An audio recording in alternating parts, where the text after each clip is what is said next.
Today we're going to attempt the Carnivore achievement. Can we do it? Stick around to find out. But first, let's quickly recap where we left off in episode 3. We finished building 3 of 4 hatch ranches, one of which is nearly full of critters. We have 7 of 8 incubators in our first row up and running. We finished the water reservoir, and we made quite a bit of progress towards completing our closed-loop bathroom system. And now, the time we've all been waiting for. Ladies and gentlemen, it's time for the grind, the meat grind. I'm just kidding. It's at this point in the playthrough where Dupe effort is primarily going to be directed towards producing and consuming meat as quickly as possible.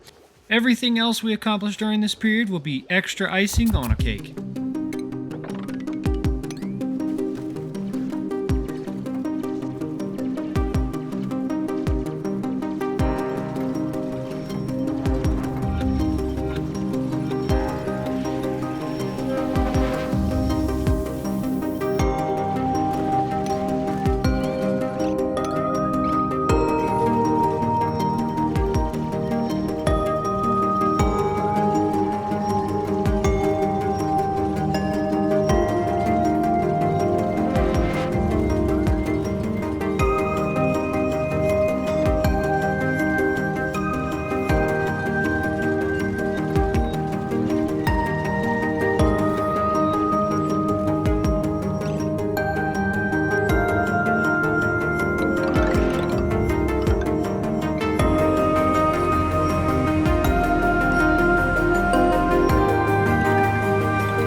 Alright, so we have our closed loop bathroom set up here. We have ourselves a great hall, which will give us a +6 to morale. We also completed our closed loop bathroom system here, as you can see. We primed it with water from our old wash basins that were over here, where now we have this wonderful kitchen.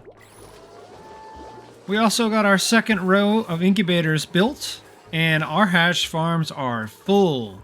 So now it's just a matter of getting to our Carnivore achievement, which we're a little over 75,000 calories towards getting that, and we have 49 cycles remaining. Now don't worry, that's plenty of time, because as of right now we have 9 dupes, which are consuming 1,000 calories a day apiece, which is 9,000 calories. And as you can tell over here, we have barbecue. As long as we're producing at least 2.5 eggs per day, hatching 2.5 eggs per day, we shouldn't have a problem hitting this well ahead of schedule. We have 330,000 to go, and so as you can see, we're on day 52 here, and we have plenty of time. We should end up finishing this a little bit early, so somewhere around day 85 to 90. And also, I was thinking about this, we may not even need this fourth hatch ranch. I worked up a formula that makes this really easy to calculate, and if you just plug in the numbers, C is calories that each dupe consumes per day, and D is the number of dupes. And this will give you H, which is the number of hatches you will need to sustain your colony on hatch meat, which is turned into barbecue. So in my case, I have 1,000 calories per dupe per day, and I have 9 dupes to feed in my colony, so that means I need 13.5 hatches minimum to sustain my colony. But I'm probably going to go with 16, because that gives me 2 full farms. And then my third farm is going to be for smooth hatches, so we can get the down to hatch achievement. Then after we can get rid of all these incubators on the right, we'll put our long-term incubators to just restock the farms as the critters die off above in the top ranch here. All right, let's see what we have here. Bubbles. Bubbles. I have to put you here because we're heading towards that. Cow carry, we're going to go ahead and, you know what? Yeah, we'll do you improved farming for now. And we'll go ahead and put you into the doctoring. Not that we really need that right now, but... So now we have Locavore, and we're almost halfway through this, which means we'll have about 20 days. Yep, we're still on track for 80-85. Oh, I think we're going to go with the snazzier blue suit. I think we'll give it to Kyle Carey, because he was our first dupe. Now here's a little something I came up with a little bit ago. So this right here will no longer take any duplicant labor, at least not to kill the hatches. What they'll do is they'll obviously be hatched, and you can let them out of the incubator, and then they'll make their way over to these doors, and once they're inside the doors will close, which will drop them down into this evolution chamber down here, where they will promptly drown, and then our duplicants will come grab the meat and take it to the kitchen. So the beauty of this is as soon as they hatch, all you got to do is pop them out onto the ground, and they'll kind of sort themselves out. Ooh, a Drecklet. I think it might be time to get that going. The only problem with that is that we're gonna have to do that up here, which means we're gonna have to take care of this pesky chlorine gas. And the way I would like to do that is to put a gas pump up here and kind of suck most of it out and put it into a tank, and then just destroy the tank so we can just get rid of the chlorine, because I really don't need chlorine. What we're going to do here is this is going to be our water purification system, and what we're going to end up doing is we're going to put bleach stone in this container right here, this storage bin. And we actually have a piece of bleach stone right here, and that should be enough to get this going. First, we're going to want to fill this with water, and we're going to finish building all of this stuff. So we're going to kind of let them work on that. We might want to prioritize it a little bit more and just kind of get them going towards that. I put this towel here. This is just what I'm going to end up doing here in the bathroom. I wanted to see if it put it over top of this liquid pipe, but apparently it doesn't, because what I was gonna do was I was gonna come in here and I was gonna actually raise this pipe up to here and run it across. I know it'll be a little bit ugly, but it'll allow us to put our fresh water coming out and going across here. So I still might do that. I haven't decided yet. As a matter of fact, I may move this up to here, put it across here, and go that way. I think we might do that. We might go ahead and do that. I do this, and then what I'm gonna want to do is I'm just gonna want to do this right here. And then this would just come right on over here. And then we'll shifty this away from here. The switch is going to be helpful because what we can do is until we can get plastic and make a germ sensor for the pipe, we can just manually toggle this as we need water. It's kind of, I mean, it's I wouldn't say it's janky, but it's definitely not optimal, but it's gonna work. Yeah, it'll work. And we probably should go ahead and grab this Drecklet. I don't know where we're going to put him just yet, but we'll figure it out. I think for now what we'll do is we'll wrangle him to the nature preserve for now. Alright, let's see what we have as far as research goes. See, this is the liquid pipe germ sensor that we're going to need for our water purification system at some point, but we're not worried about that just yet. We're just going to start filling out the rest of this research so we can be done with advanced research. And we'll go ahead and grab the spice grinder. We'll grab this stuff here in a minute, and we'll do that. And we're going to wait until we get to the surface to start doing our advanced research. I have a particular setup that I like to use that seems to work pretty well for me. Okay, so now what I'm going to do is I'm going to set this. They can come in, but they can't go out. So they'll come in this way to go to the bed. And then when they get up, they'll go out this way, which will bring them through the nature preserve, which will give them the additional morale bonus, which is +6. So that's going to be nice. I'm just going to leave this one open. Now Hassan, he went through the nature preserve, so he has the +6 for that. If you really are intentional with your rooms, you can get an incredible morale here. All right, so now we have this completely vacuumed out. We'll go ahead and deconstruct this because we need to put in something here. Deconstruct that. Okay, now let's go in here.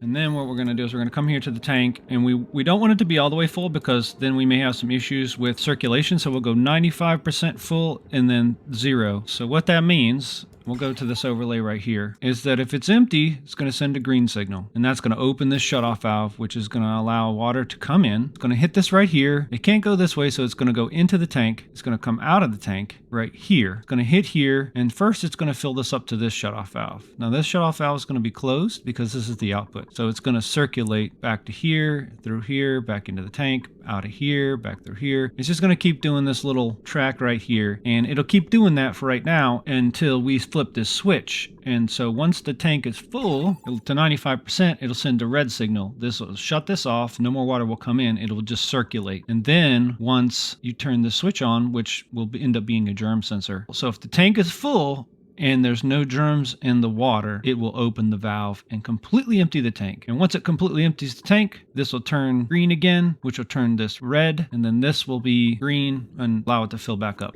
Now, this bridge over here, it's kind of hard to tell, but it comes from here to here. And once it gets to here, it'll prioritize keeping this full, because if we don't put this bridge here, what'll happen is it'll drain everything to this tank, and then the bathrooms will run dry if there's still room over here. We don't want that. We want the bathrooms to stay full. So the bathrooms are the priority. So bridges are the priority. Doesn't matter if you're talking about ventilation or if you're talking about piping or any of the transportation systems. Bridges are priority. And when they connect back to, they are the lower priority. There you go. Now the way we can check this is like this. We just go like this, and we'll go liquid pipe contents. See the contents there? Now ideally what we're going to do is we're going to wait till this valve shuts off, and then we'll come back here and we'll check this, keep checking this pipe until it says 0, and then we'll flip the switch to allow it to escape from here and go back to our tank over here. Now the initial one, there's just like a little bit of piping here from this bridge to here. That's going to have germs in it, but it won't be too big of a deal. I think we'll be fine. You'll have a couple germs in here, but they'll die fairly quickly. So I'm not too worried about that.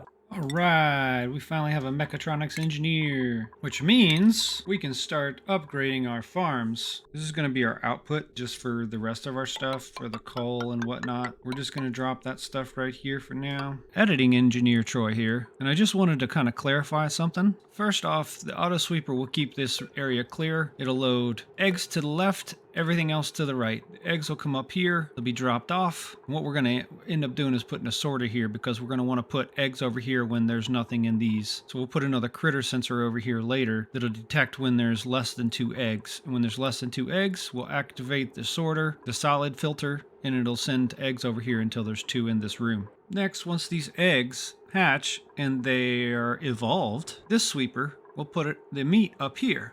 Whoops. Oh man, good job me.